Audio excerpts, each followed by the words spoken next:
wanted to make sure. You know, I've been going through pens like, I don't know, if they put in last each one, but it's been. All right, it is 7 o'clock. And with that, I would like to call to order this meeting of the town board of the town of Northeast. It is 7 o'clock on Thursday, April 10th. And I'd like to ask if you would please join me in the pledge of allegiance to the flag. I pledge allegiance to the flag of the United States of America and to the republic for which it stands, one nation, under God, indivisible, with liberty and justice for all.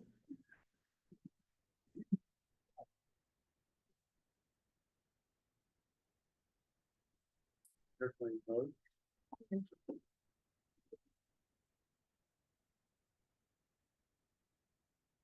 Billy, would you kindly conduct a roll call, please? Yes, Supervisor Cannon, Here. Councilwoman Morrison, Absent.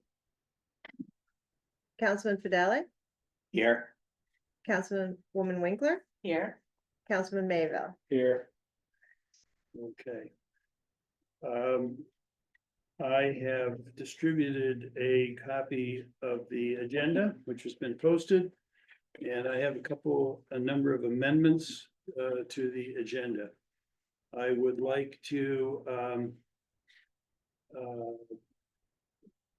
add an item for the reappointment for members of the Conservation Advisory Committee.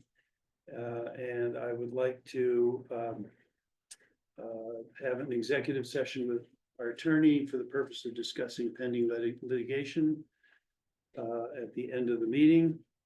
I have also did not put on the agenda the item public comment on agenda items only. So I will, as soon as I finish this, I will ask for comment on agenda items only.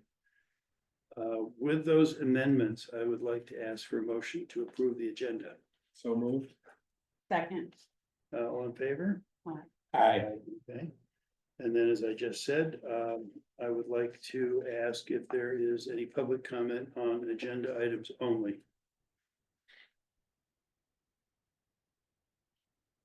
Right. Some supervisor comments. There's some good news to report, which is that the merger of Nuvance and I think it's called Northwell Hospital Systems has been completed and has been approved by the Attorney General of the state of Connecticut. I got an email today from the folks in Sharon who were very instrumental in helping to protect maternity care and emergency room care at Sharon Hospital, and they're delighted with this change. And they say that this represents security for Sharon Hospital for the foreseeable future, which is great news for our community. I think, as you all know, we have written to the Attorney General of Connecticut. We have demonstrated in Sharon. We've been very active in letting the state of Connecticut know that even though we're in New York and therefore don't have a seat at the table, technically, I think more than half of the patients at Sharon Hospital come from New York State. And so this is really good news. And I should mention that we are missing Councilwoman Lana Morrison, who's had an accident to her foot. She was at Sharon Hospital, and she is now convalescing and is getting better. But she reported, I talked to her today, and she reported that she had a really good experience at Sharon Hospital. She said they were terrific. So that's a good news on all fronts. Just wanted to let you know that we're continuing to move forward on the renovation of our new town hall. I have reached out to 3 different engineering firms for some help in in going over the plans that we have for this. I have talked to Ty and Bond, to Labella and to CPL. And I've already received a proposal from CPL for that work, and I'm waiting to get proposals from Labella and Ty and Bond, which we will then share with the board, and we will look at them and plot our next move forward. But we're moving forward on this. Warren, I think you've also got some news for us about the propane tank, which we've been in discussions with Suburban. It's Propane moving on? along slowly, but I have finally negotiated with the Suburban Propane. They are gonna sell the tank to the town at a price that's acceptable to the town. I'm waiting for them to provide us with documentation of ownership. They did indicate that they will do the pressure test for us, so we don't have to Yeah. bear that expense. So we're really missing that one key item, which is for them to show us that they do in fact own it. I suspect they do. But we certainly don't. Yeah, pay money we're not for gonna that pay for something that- Unless we yeah. approve that. So Anyway. Hopefully by next week. we'll Yeah. have it. And then that will enable the HVAC units to be back on, which have been actually repaired, but we can't prove that they're repaired until the Right. gas is back on. Hopefully the weather will not get too hot. I wanted just to report that there was a very enthusiastic and energetic group of volunteers from the Climate Smart Communities Task Force who had identified a whole bunch of trash on the rail trail north of Rudd Pond Road. And this is trash that I think had been placed there when there was no rail trail. And people thought it was just an empty gully, and a lot of trash was pulled out. The county agreed to come out and remove the trash. It was a lot of trash, bathtubs, TVs, baby carriages, you name it. It was Wow. a lot of debris and stuff. And I talked to Brian Coombs at head of parks for the county, and they were there this morning, and it's all gone. I went out and looked just before this meeting, and it's completely cleaned up. So it's a good story. Speaking of trash, I should mention that Bulk Trash Day will be on Saturday, May 10th at the Old Town Garage site. As you know, the village is using the actual building, but the site is fine for Bulk Trash Day. We'll be getting the word out about that. I want to do that as aggressively as we can because sometimes people say they didn't know about it, and if they had known about it, they would have been there. We're going to make a special effort on tires. We're lowering the price on tires to $15 a tire, which is the price that we pay Welsh for taking them. So we're not making anything on that.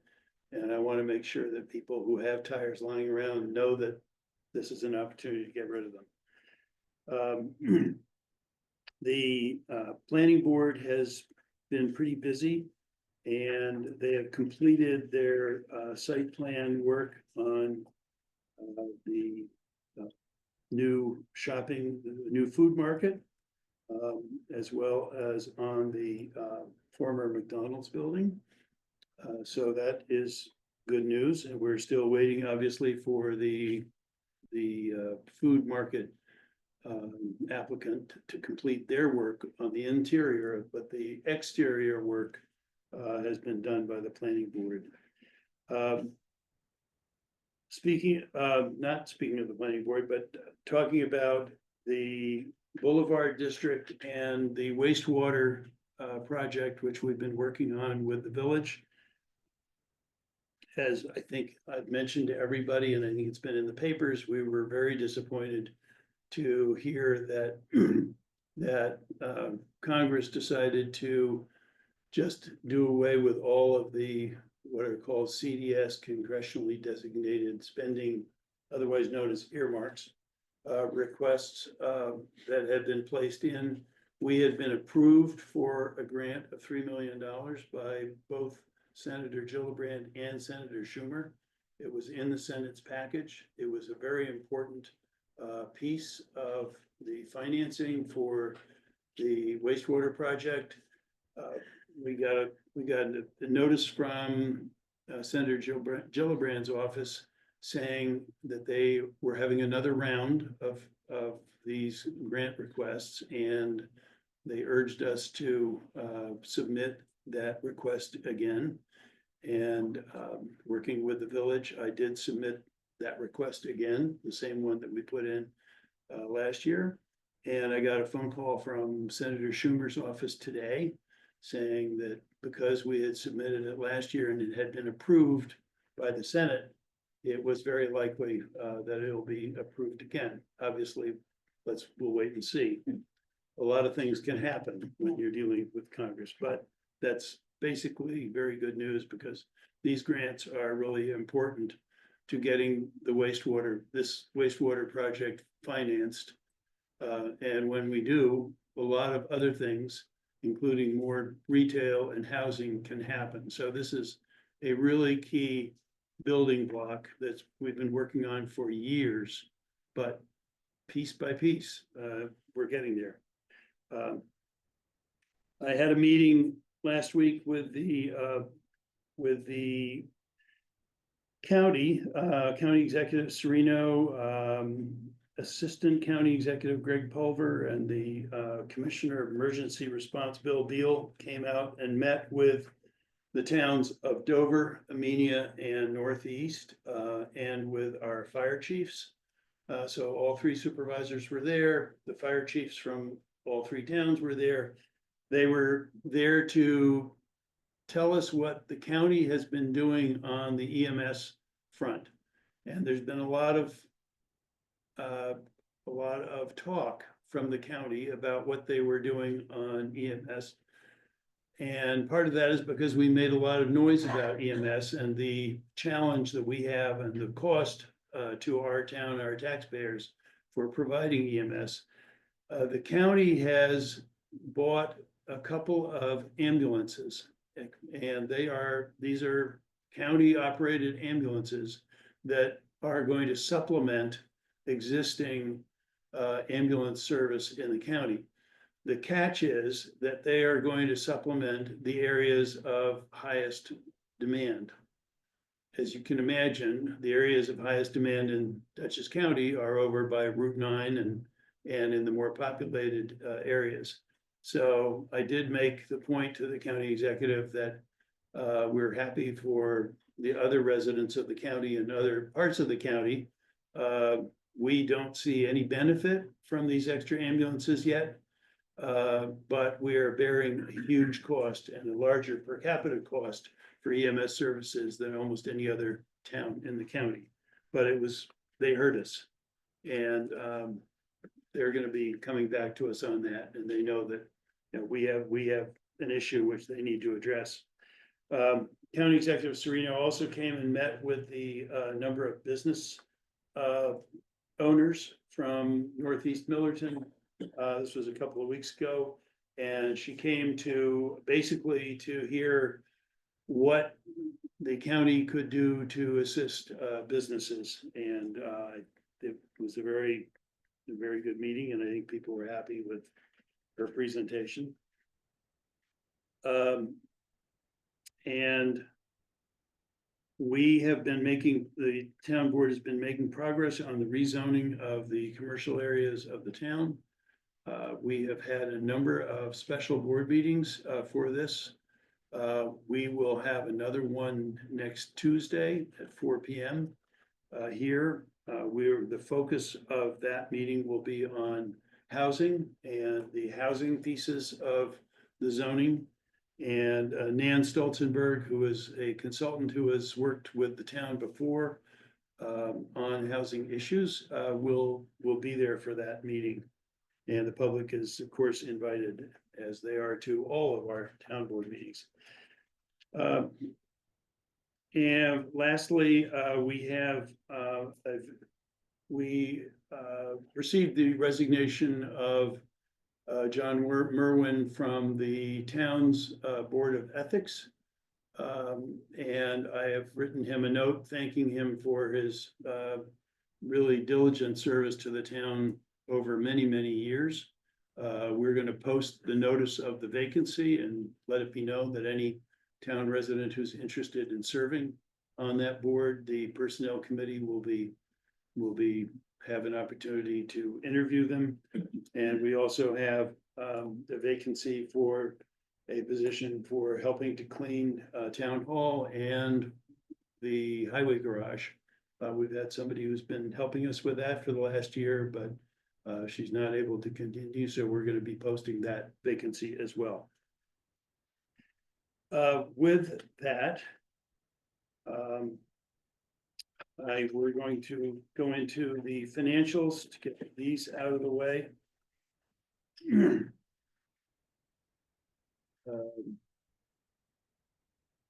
I have a budget adjustment. Budget adjustment number 1 of 2025, an A fund, an expense increase of $105,945, less an expense decrease of $503, less a revenue increase of $105,442, for a net of 0. I'd like to ask for a motion to approve the budget adjustment. So moved. Second. All in favor? Aye. Thank you. I have a special abstract dated March 24th, 2024, totaling $1,798.48, broken down as follows. A fund, $1,798.48. I'd like to ask for a motion to accept the special abstract. So moved. Second. All in favor? Aye.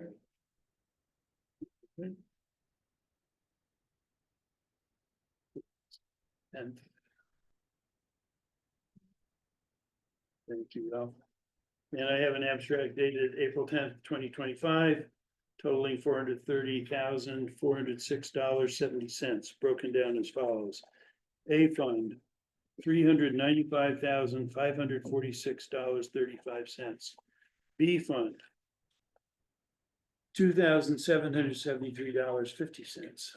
DB fund, $31,809.87, and payroll T&A, $276.98. I'd like to ask for a motion to accept that abstract. So moved. Second. I think that was Chris and Ralph. All in favor? Aye. Thank you.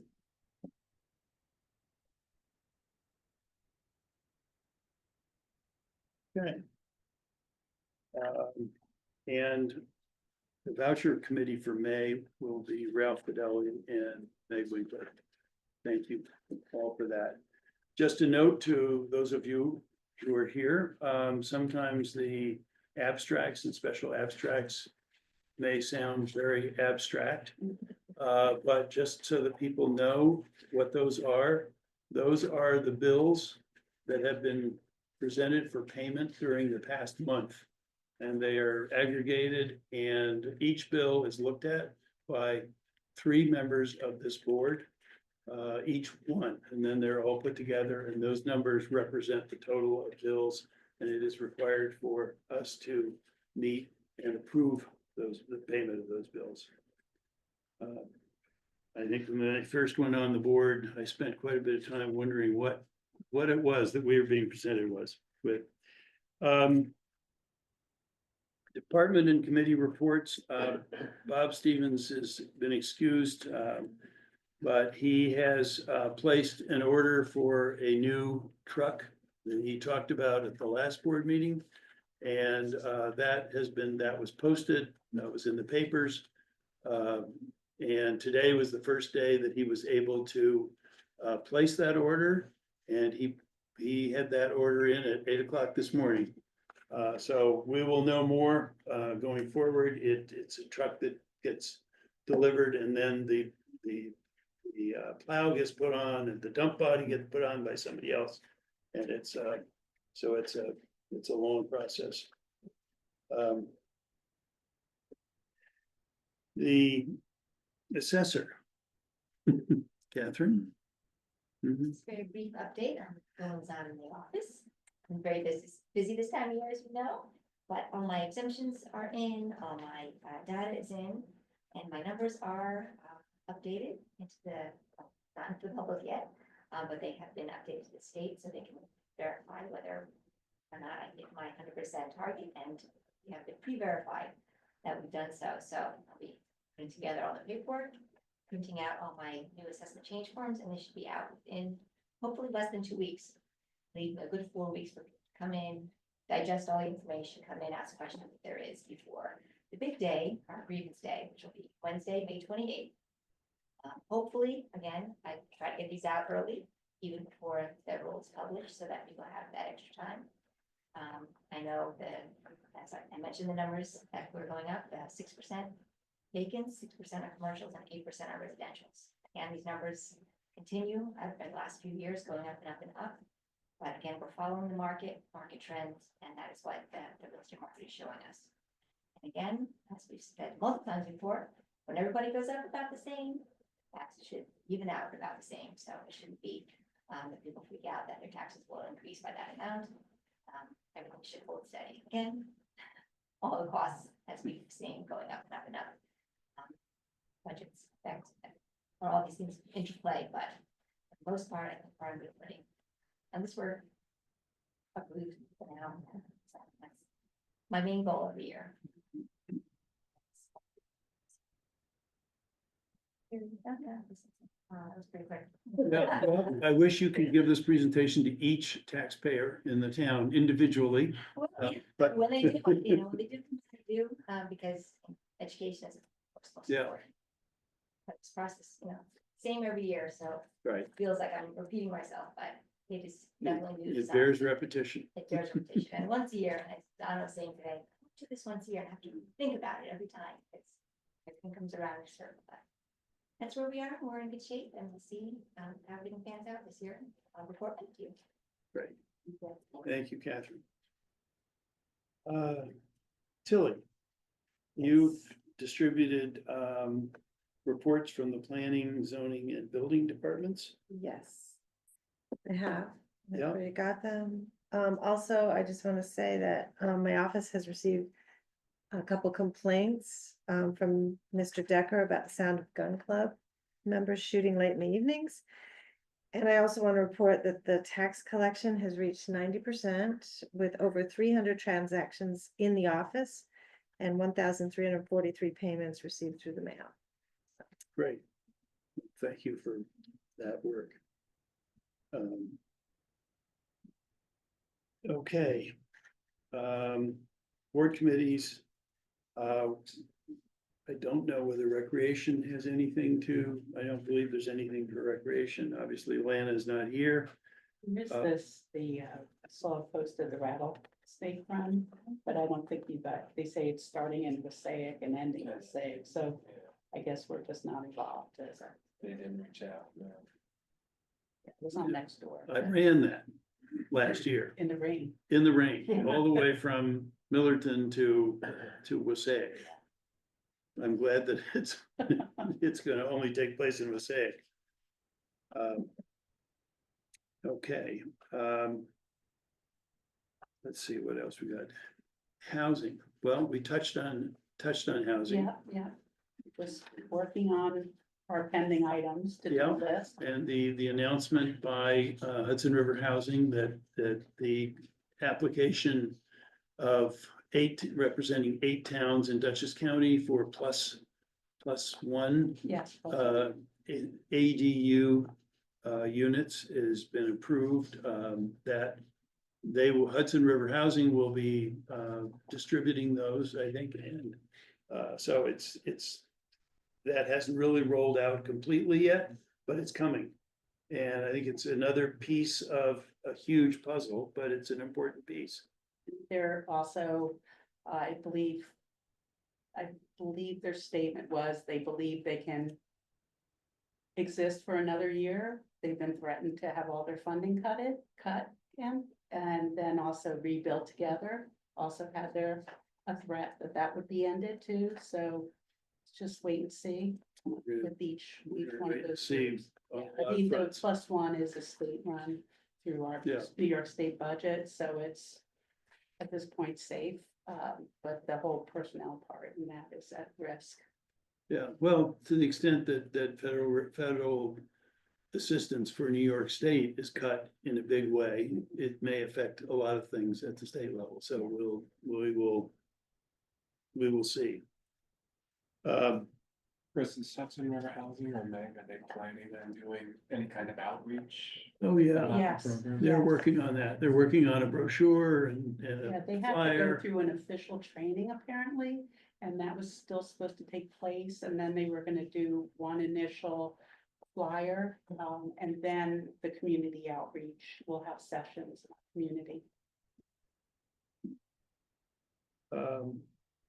Okay, anything, I don't think we have anything in communications.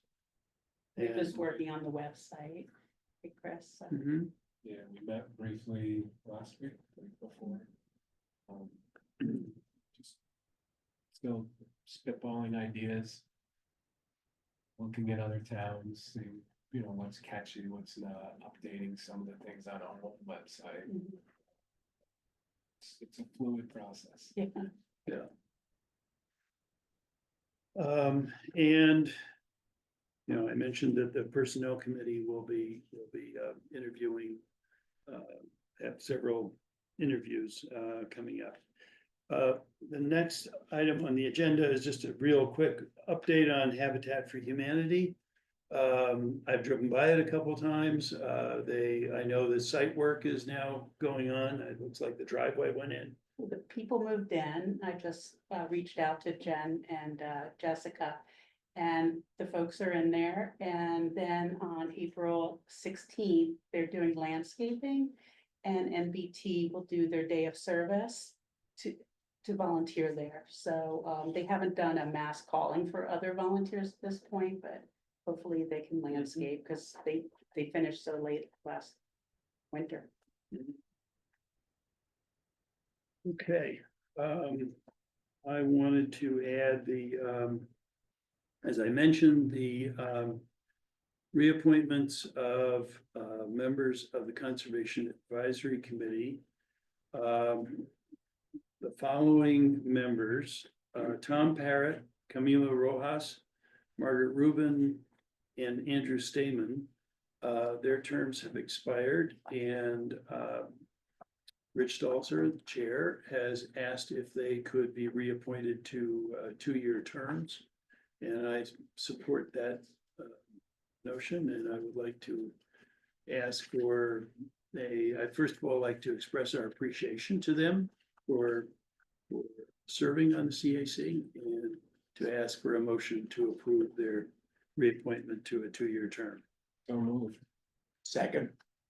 All in favor? Aye. All right, thank you.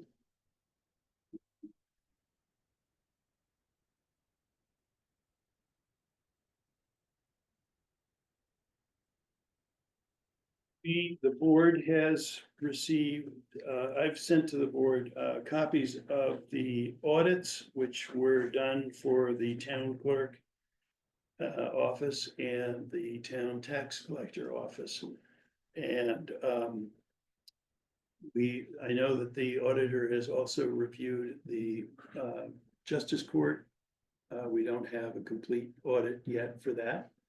But I would like to ask for a motion to accept the audits which were very good audits for the town clerk and the town tax collector. So moved. Second, All in favor? Okay. aye. Okay. Thank you. The next item on the agenda is a request for a zoning change for the A5A agricultural districts. And this was This is in the form of a letter that we received from Josh Mackey at Mackey Butts Whalen for a petition to amend the town of Northeast Agricultural District. And I know that Warren has had an opportunity to talk with Mr. Mackey. This is a request to permit certain types of uses in our agricultural districts, which would encompass wineries and reception areas, gatherings, housing, weddings, etc. Warren, could you describe maybe just the, Well, I want you- The conversation. Representative from, law firm, maybe they. okay, well, describe their proposal. right. Would you like to introduce yourself? Good evening, my name is Richard Olson, I'm on the council with the firm Mackey, Butts and Whalen. We're here on behalf of our clients, John and Kristen King. Unfortunately, Mr. King had to travel for business and is unable to be here this evening. Essentially, what he is looking for at this point is an amendment of your section 180-40 of your code, which permits country inns in the AR5 zone. It specifically limits it to highway access on Route 22, Route 44, and one other that I cannot remember. He is asking. 199. He is asking that also include properties on old country, on old Route 22. They do own a 36-acre parcel at the corner of Old Route 22 and Smith's Road, I believe. They are asking that property being, not that property, but properties on Old Route 22 be included.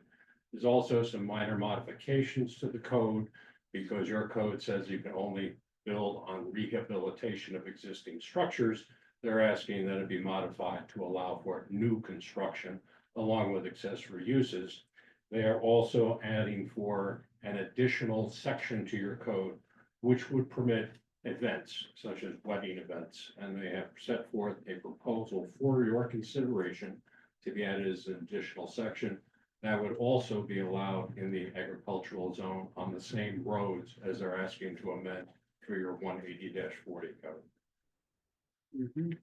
And they will be able to attend your meeting on the 15th for any specific information that you're looking for, because I do not know the specifics of how they would intend to run any programs on the site.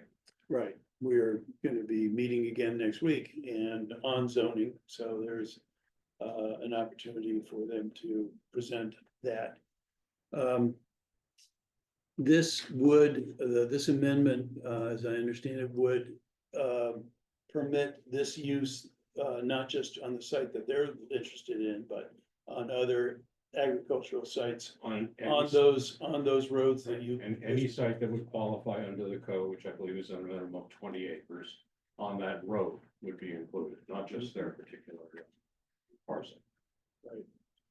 This is the first time that we've had a chance to receive, to hear about this in person.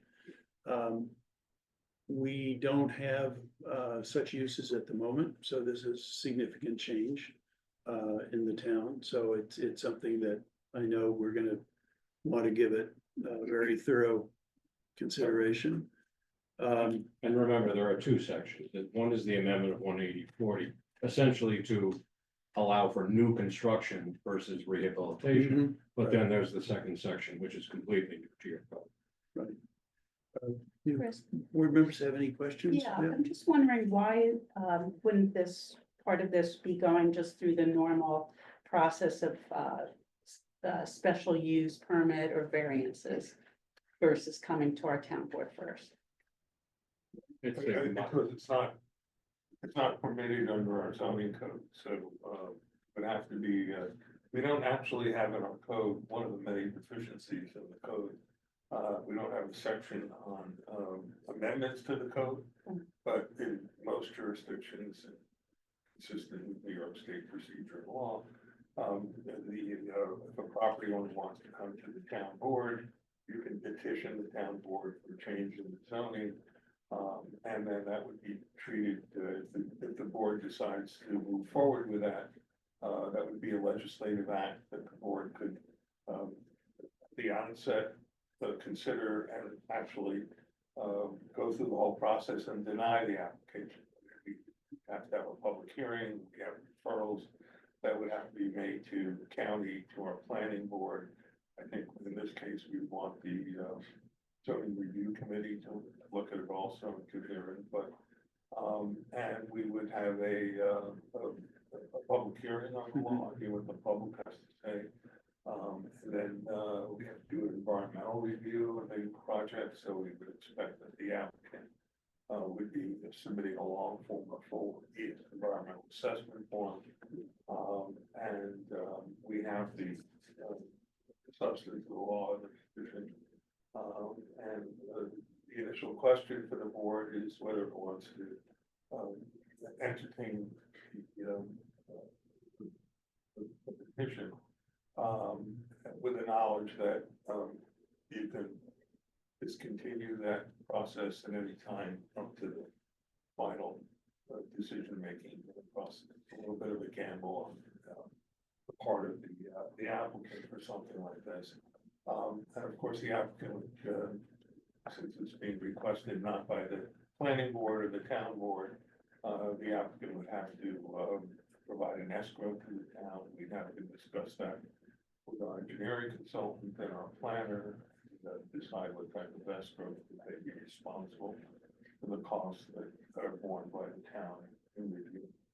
So the amendments then would just would affect everyone. It wouldn't just be spot like to one property. Well, I mean, whenever you have a petition by an individual property owner, for a change in the zoning, you always have to be concerned with what's called spot zoning. Mhm. The Iowa contracts, this would be contract zoning, but spot zoning, where it would be rezoning just for the benefit of one property owner. The way this is drafted, though, it doesn't just apply to the property owner in question. It applies, in a broader sense in these districts. And there is some indicated benefit to the town, which would help militate against the finding at spot zoning. So it's probably appropriate for this application we've made to the town board. It's just a process that we don't have to go through. It takes a bit of time. Yeah. Public hearing, we have more than. Well, of course, our zoning review committee has completed its work and presented to the town board, so you're now looking at what is effectively the zoning review committee, because it's the town board. Yeah. It's been disbanded. Oh, so they have no function at all? I thought They were have, gonna continue. they delivered their, Oh, okay. they've delivered their report to the town Right. board. Then we wouldn't utilize the zoning review committee at this point. I mean, it would have been nice to incorporate this at the time we were making the other changes, but it Yeah. doesn't look like that's gonna be possible. Anticipating the amendments to the Boulevard District is gonna take a little bit more time. Yeah, well, I'm sure that we'll, we're be interested in the views of members of the zoning review committee, because they will, I'm sure, have they'll thoughts about weigh in. this. So I think the only thing you have to do tonight is just indicate that you'll accept this as a petition or an application for the rezoning. And we can move ahead. I can advise you on what we need from the applicant, but we will need to contact DPL and they'll weigh in on it. I don't know whether you're gonna want Nan. You may want to utilize her services as a planner to see how this integrates into the area, the zoning districts. Is there any difference between, is there any benefit from accepting this, what you were just describing? So that process begins at this point, or waiting until Tuesday to do that? It's a very short time between now and Tuesday. The only problem is that we don't have another meeting until the following month. Right, Oh, no, we do have it is a meeting on Tuesday. it's a That's meeting right. of the town Okay, board. Right. Okay, so we could actually make the decision at that meeting. Mhm. So I just have one, Yeah. what's the time frame of, the estimate time frame, expectation of the owner? Do you have one, or is it based on Set forth this? by This board, Okay, Yeah. These can take a while it's a process. because of the referral and, you never know what's gonna come up at a public hearing. Yeah. And what kind of, critique or opposition you may find. So that's, can slow the process. Mhm. And, you know, there's county planning will weigh in on, it. We'll sure have things to say. We should probably, refer to the Conservation Advisory Council. also. Yeah, I think that's one of the things that I would like to do. Our clients are simply looking to get the process started. Yeah. Yeah, no, I'm sure like most applicants, they would love to have it done next week. But Next week's a little early. that does not work that way. I'd rather like to walk to the building department tomorrow. Exactly, exactly. Any other members of the board have any questions? At this point, I think this will give us the opportunity, you know, between now and Tuesday, first of all, for to go through it. You know, there's a much longer package of materials, including much more detailed. And you know, Warren is available to us to, you know, walk us through what that would look like, maybe to talk about how other towns have had similar applications and how they've dealt with them. As I said earlier, it's you know, this is a significant change. It's really the first change for zoning, apart from the work of the zoning review committee, that has actually come to the town board in the 5.5 years that I've been supervisor. So this is, you know, a significant event. We have over the years made some amendments to the code, not as many as I would like to have seen. But we've had, this is a larger scale amendment than we had up to this date since I've been involved with the town.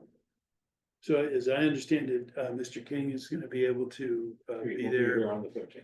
Okay, that would be great, because we'll be able to hear his proposal and what he would like to do, and then we can decide whether, what we'd like to see the process move forward, or not at that point. I'll send a copy of this on to, our engineer, That- and tell him to look at it, and tell him we're gonna want some input on him eventually, but initially on an escrow. We'll be prepared to ask for an escrow then on Tuesday. Yeah. Okay, All right, thank you. yep, thank you very much. Next item is we have a request from TJ Home Builders and Mr. Capolino. Good evening. Welcome. If you want to introduce yourselves. Yes, I'm Donald Capolino, from Capolino Workshop in Eagan, law firm in Falling, New York. This is Scott Marr, the owner of TJ Home. Okay, great. He owns those two parcels, parcels number 20 and 19. 20 is in the district. It abuts Gay Road. There's a main on Gay Road. And so he was just asking if he could then, rather than have to drill a well through a wetland area, disturb the wetlands and have to do all the things related to that. If he can just have lot number 19 become a tenant of the district. It's permitted in the town law, it's permitted in the village law, it's routine. I think last meeting we were here in January, Warren said that he's familiar with them and he's done many of them. And I presented a proposed one with some blanks in as to how you would go about it. And you just have to decide what to do. This particular one, just to refresh your recollection, here's the map. Yeah. And this is lot number 20 that is abutting the road, and we were just asking merely to have an easement across here, and then both of them the main is on the other side of the road. And so the water district is gonna have to, with lot number 20. That's in the water district. This one's in the district. Okay. And then they would have to go under the road. Mhm. And we proposed that what we would do is have an easement across lot number 20 from 19 to provide the same service just in the front, where nothing else is going to be, and then connect. And now you'd have another user of the district. You'd stay out of the wetlands. You would have another ratepayer, and it would cost nothing. You certainly have the capacity within the district to provide it. And we think this is, and they talk about smart growth on the state side, saying this is the way you do it. You try to have people, if they can connect to the district, you would do that, rather community water rather than individual wells. And so you already have it. And so we're just proposing to do that. And we presented something, we said we're willing to pay. What is the next parcel past? This one? Yeah, right. Well, these are just other houses. They're nowhere near the main, and they would, if for them to become part of the district, they would have to create a main down here. There's no main that's changed that has to go. This is a unique situation, unlike any other one, where we can just go. No, but that next parcel is occupied right now? Is there a house on it? I believe there's a house. There is? I think so, yeah. And they have a well. They have a well, okay. Yeah, the problem is that the well design, when this was, and Scott didn't do this, but when he bought it, they were calling for it to go back here, and this area back here is all wetland. And so they did get approval from the health department to disturb the wetland, and then there's gonna be an area within the wetland that's going to have to be cleared out and used for this. And Who would pay for the extension of the pipe? we would. Oh. We. Oh, you, Yeah, okay. yeah, this agreement specifically, says, here's a hookup charge, if whatever a reasonable sum that you have, we would pay, that would go towards toward the capital improvements that that others have paid for. And, we're already going under the road, and it's minimal, whatever additional work that has to be done for a second 1-inch line, service line going under the road. It just seemed to make sense when we looked at it, our engineer looked at it and said, why don't we go to the board? So I sent something to you in November. We came here in January. I know you couldn't make the February meeting, and then the March meeting, Scott was away, so I wanted you to meet with Scott. But you see that, this is just a guy who's just trying to build houses. So this gentleman wouldn't have to drill a well, That's right, right? that's right. I wouldn't have to drill a well, but there's expenses that we've incurred getting to this point. And it's not a monetary thing, really, because the amount of money that it's gonna take me to create the easement, to the legal fees and all that other stuff, it's comparable in cost. But I mean, for selling value to have town water, and the fact that, not to go in and disturb wetlands when it's not really necessary. Right. I think is a home run. How big is that lot, may I ask? One lot is 3 acres and the other one is almost 3. I think one is a little bit more, one is 3.14, the other one is almost 3 acres. Gotcha. They're both pretty big lots. But there's wetlands right in the back, so that's why it's. And they're Board of Health approved for just 3 bedrooms, they're not monster houses, that's all that's going there. The question that I have this is really a question for us or to Warren, is if we permit this, and I understand the argument for this, and it's very appealing. It is creating an easement over one property. What happens when somebody comes back, and this isn't you, but what happens when somebody comes back and wants to hop over several properties and create an easement over 3 properties in order to hook up? Each case is decided on its own merits. And this is kind of a unique case. in my opinion. Mhm. I don't think, there's really no such thing as a binding precedent on these types of decisions. Of course, you can't, you could be criticized if someone came in with the exact same situation and you refused somebody else. You know, there would be an argument to make that you're being arbitrary and capricious by not. But it's very unlikely that you'll have an identical situation, so you're not, by doing this, you don't lose any of your discretionary powers to authorize. Or not authorize another application in the future. And it does appear that this is somewhat unique, and there would be, in my mind, the justification for that. It's always better not to disturb wetlands if you don't have to, so I'm in favor of that. And this is something, we don't do it all the time, but we've done it. In other jurisdictions, I don't remember whether I think we did one here a while back, but I can't remember for sure. And, the only question I had is, I know that the village was asked to look at it, have they indicated that? I talked to the village and they indicated they did not have any problem Oh, with it. okay, so that's an important consideration. Yeah, I have no problem with it at all.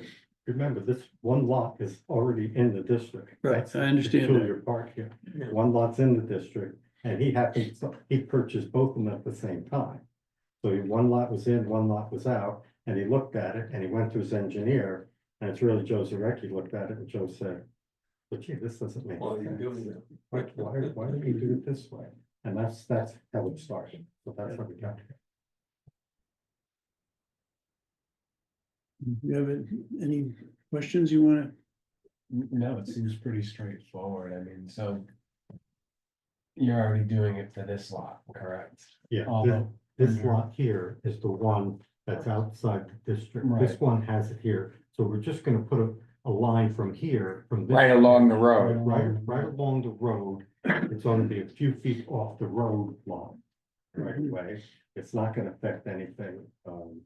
And the service line, there'll be two different meters. And this particular property, instead of being in the district, there's an out of district tenancy agreement. And you set reasonable rates for that, and we're behind it. And again, the state talks about this at the smart growth and trying. The Dutch County Water and Wastewater Authority keeps taking over problem areas like this. This is the kind of thing where you have an existing district and you're not using anywhere near the capacity. One of the first things we did was we talked to the operator to see, and you're well under capacity, and we're using 330 gallons a day for the 3-bedroom unit here, and you're hundreds of thousands of gallons under what you need, so what your capacity is, I should say. No, I see, to me, it is something that makes sense. I think it's great to stay out of the wetland. I know that, we have heard some concerns about this from our assessor. And she is here, and I don't know if you would like to make a comment about this, or if your email to the board is enough. It was comprehensive. I just wanted to say that we did have a request of this nature last year, which was denied. Right, So if you're concerned about saying yes to some, no to others, that in consideration. yeah. It was not denied by the board, so there is Yeah, I a remember having difference in that. involvement in that. I would like to send this on to George so he can look at it, because he's gonna have to review everything. And again, we have to establish an escrow for legal cost and for engineering. I don't know that we don't need a planner for this. So that's something perhaps we can discuss at Tuesday's meeting. Get back to you. And then I'll figure out what we need to do to kickstart the process, if the board is all in favor of it. Yeah. I don't have a problem with Can I it. get- can I- Yeah. I have it. Just take it off your. No, You give me a bigger one. I can- No, but seriously, we appreciate your support and we'll work with you any way we can. All right. Thank you so much. Well, thank you for coming out. Meeting. Now comes part of the meeting, which I've been really looking forward to. The town has two bond anticipation notes outstanding. And the larger of them, which is which is for $3,705,000, is due on the 18th of this month. We have done what we do each year, which is to ask for 3 different local banks for a rate that they would offer us for the extension of the bond anticipation note for another year. And we received, actually, we asked 4 different banks. And we received 4 different proposals. And the proposal with the lowest interest rate is from the Bank of Millbrook for 3.25%, which is a really, really good rate. It is down from 4.04 at the moment. So this is a significant improvement in the interest rate that we'll be paying on that ban. These are bond anticipation notes for the highway garage. So I would like to ask the board for its approval of accepting the offer of the Bank of Millbrook to roll over this ban in the amount of $3,568,274 at 3.25%. So moved. Second. All in favor? Roll call. We need. Okay. Yeah, All right. let's have a roll call. Supervisor Kennen, Aye. Councilman Fideli, Aye. Councilman Winkler, Aye. Councilman Mayville. Just one question, when are we contemplating going to permanent finance? At the very beginning of next year. Yeah, I just wanted to remind you that we need to consult with our financial advisors, because We will be. the process. We're gonna for that start- is more complicated. We're gonna start that in September of this year. Okay, I just wanted to make Yeah, sure. know that we've been talking to our auditor about that, and we'll be reaching out to, I think the company's called Fiscal Advisors, Right, and we're gonna be reaching out to them in September. It is definitely a long process. it's longer than Isn't this. It's a lot longer than this. Yeah, we'll see, in this economic climate. I think anybody who can tell you where interest rates are gonna be in January of next year is. I don't know, anybody's guess. With that. Would like to move to public comments and thank anybody who would like to speak for your patience in sitting through our board meeting. But at this point, we would welcome public comment. Yes, ma'am. Just a Can- quick comment. Yeah, could you just give us your name?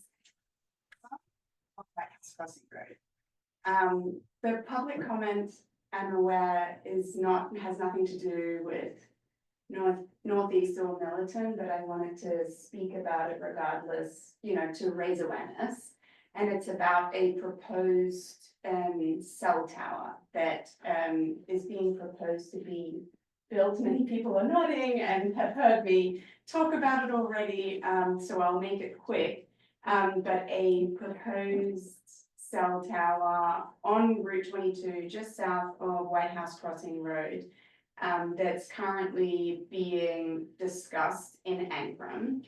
And just to explain a little bit for those who maybe don't know what one of these things look like, they're kind of the big stick in the air. This one is being proposed at 150 feet tall.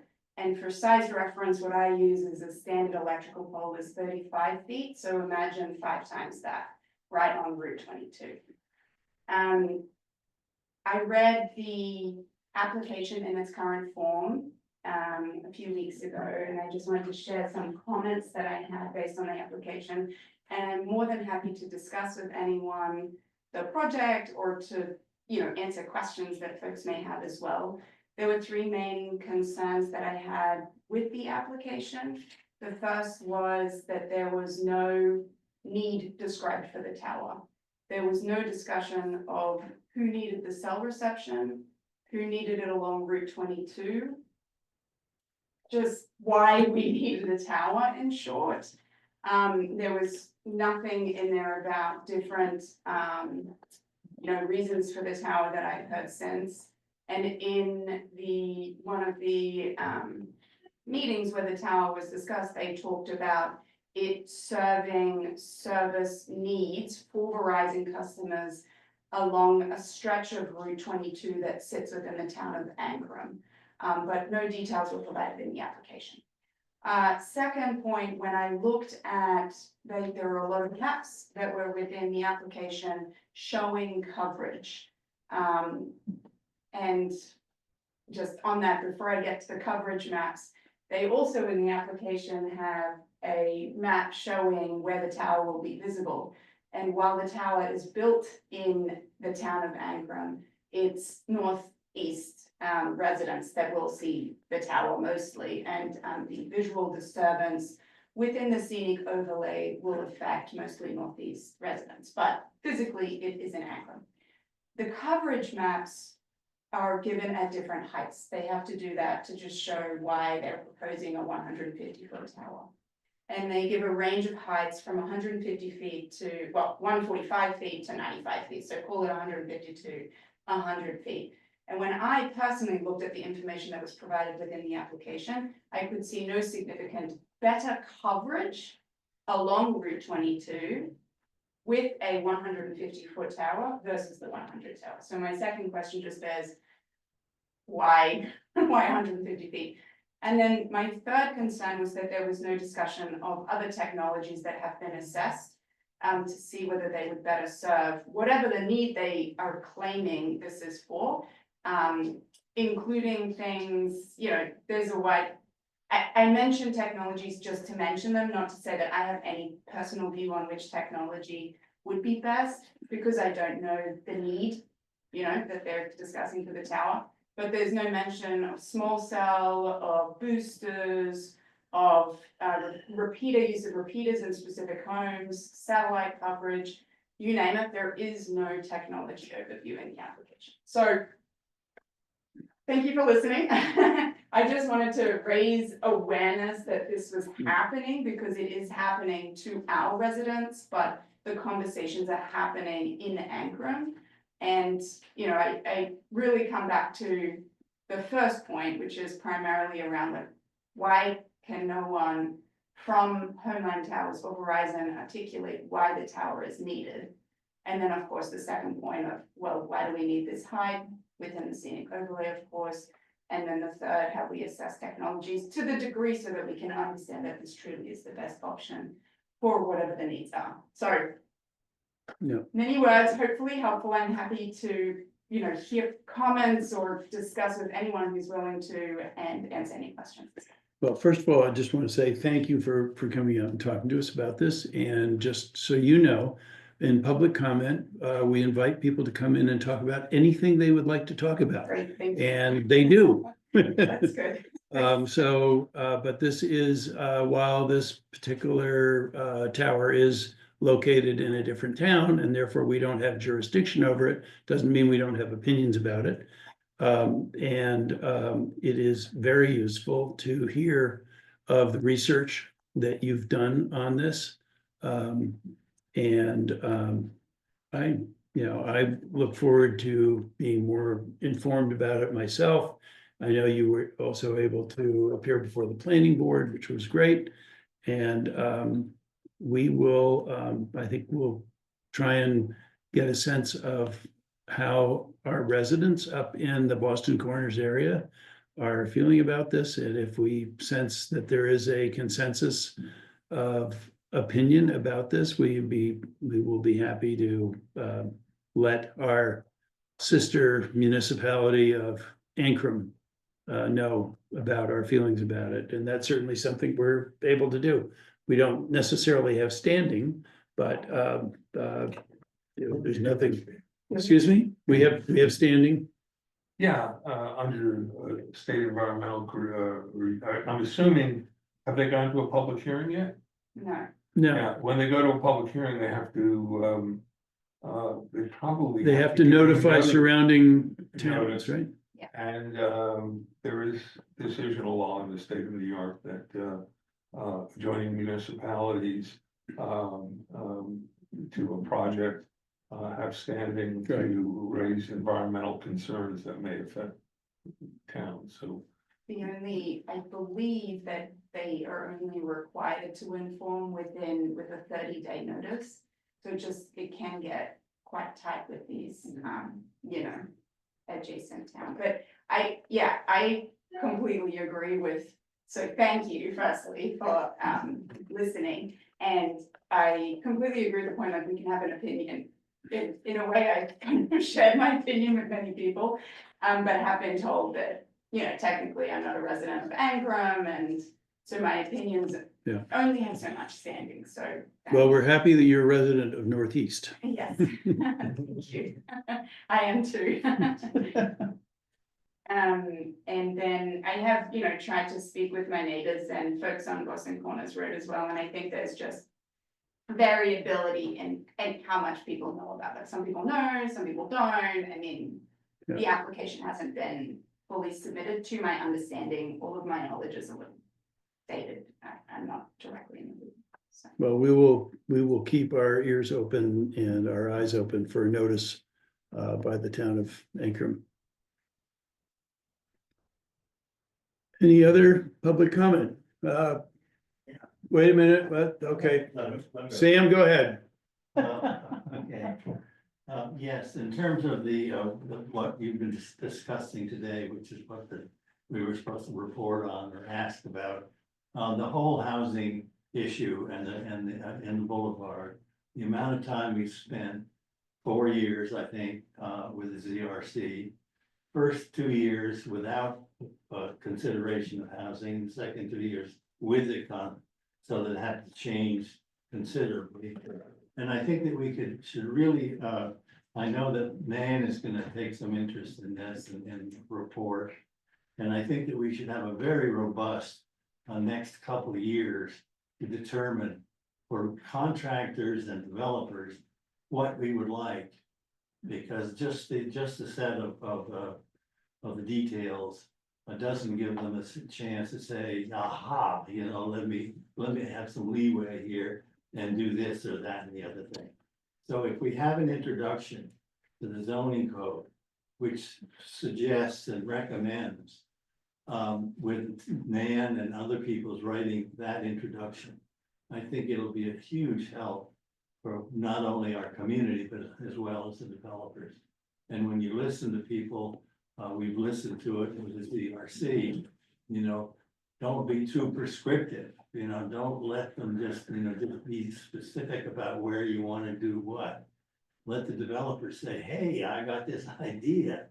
And based on what you're trying to do here for affordable housing, or for rental housing, for market rate housing, let's be loose enough in this introduction to say, we've got a whole lot of opportunities here, a whole lot of empty land. And we also, one other thing is with Sue Serino and the county, with the market rate, or actually just the support for the retail. Let's get her and somebody there really shooting for what we can do. We've got a lot of silly little houses along the left-hand side, there's some are for sale, some of it could manage another more robust, market rate, or sorry, retail store. So all of that, I think, a discussion, both with the town and the village, as well as some kind of review committee would be, welcome, I think, and positively accepted from both the towns as well as the development. All right, Thank you. thank you very much. Rich, I think your hand was up. Thank you, Rich Stalter. I'd like to thank the board for reapproving the members of the CAC. We don't appear before you much, but we restarted the CAC 2.5 years ago. We did come to you with a recommendation on the solar project to close landfill. And we do a lot of work in front of PV, and we weighed in on the ZRC process. Currently, we're looking at surface water and drinking water protection. We're looking at scenic view shed. And we're looking at educating about the threats to trees in our area. There's several diseases that are wiping out species, and we all know about ash. But also hemlocks are dying, and a lot of them have been used for screens. And walking up and down the streets, I see the hemlock woody algae on a lot of people's trees. So they will lose their screening within a few years if not treated. So we hope to get information on what people can do about that. Related, Sandra, hello. Hi. You sent me an email, visiting my children on the West Coast. We are in touch with Ancrum, and we are waiting a balloon test where the vendor will float a balloon up 150 feet, and I promise to run around Boston Corners and the Pond Road and take pictures to show the visual impact of that. I do know a bunch of homeowners in that area, and feelings are mixed, but the idea of better self-service for some of them is attractive. And others, like Sandra, are concerned about the visual impact. Great, thank you very much. Anyone else? Bill? Yeah, I'd like to comment on the petition for the zoning change, item number 8. I looked at the letter that the applicant or petitioner sent. I think that their idea is great. It's an agritourism business, basically, with a lodging, winery and restaurant associated with it. Fairly large development. And I also looked at our current zoning code for Country Inn, which is what the petitioner is asking to be modified to allow their use. And in looking at what we have right now, which is less than a page for a Country Inn standards, and it was written and added in 1986. In that year, 2 definitions were added, Country Inn and motel. And if you think about how things have changed since then, it seems to me that the best approach to dealing with this issue is not to shoehorn this use under Country Inn by changing 1 or 2 words. It's by redrafting a new use for agritourism that would be more encompassing, would allow for what people are doing right now, and also ensure that it doesn't grow out of bounds. And the reason why I'm concerned about growing out of bounds is because I've seen a number of cases around this area where, Troutbeck is an example, where a smaller entity that becomes successful then becomes increasingly pressured to expand depending upon who owns it and what their business model is. And so something that could be very fit in with the area very well right now. In 10 years, they could be demanding a much larger expansion.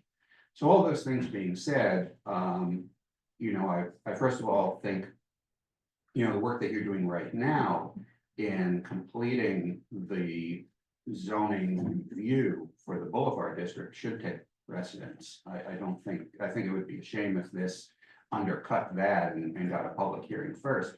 But secondly, I think that this is maybe a good opportunity to reestablish a zoning review committee to do the follow-on work for the last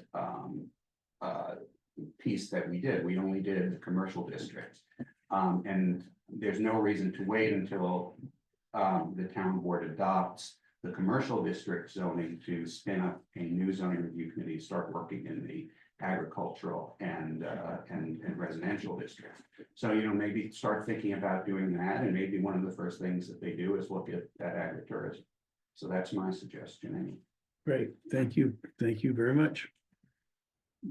Certainly something for us to chew on. Anyone else at this point? All right. Once again, thank you all for coming up. The board has been presented with minutes of meetings of March 13th and March 21st. And I'd like to ask if anyone has any corrections to those minutes. I've written to Tilly about our 321 minutes, and they include the The MOU is not the one we approved. Right, And that's been fixed. I did fix that this Okay, afternoon. I great. took So- the signed one and compared, and yes, your changes. Thank you for catching that. Yeah. So with that, I would move to approving the 13th and the And 21st. and the if anyone 21st. else- Is there a second? Second. All in favor? Aye. Okay. I think that brings us to the end of our regular meeting. As I mentioned before, I would like to ask for an executive session with our council for the purpose of discussing potential litigation against the town. And I'm going to, in a minute, going to ask for a motion to go into executive session once everybody's had a chance to exit the room. And I will keep track then of who makes a motion to exit Okay. from executive session Mhm, and who makes a motion to adjourn the meeting. mhm. Are you gonna do the motion to enter executive session? As soon as everybody's had a chance to depart. Take it easy. You need to Skadoodle. go there. Okay.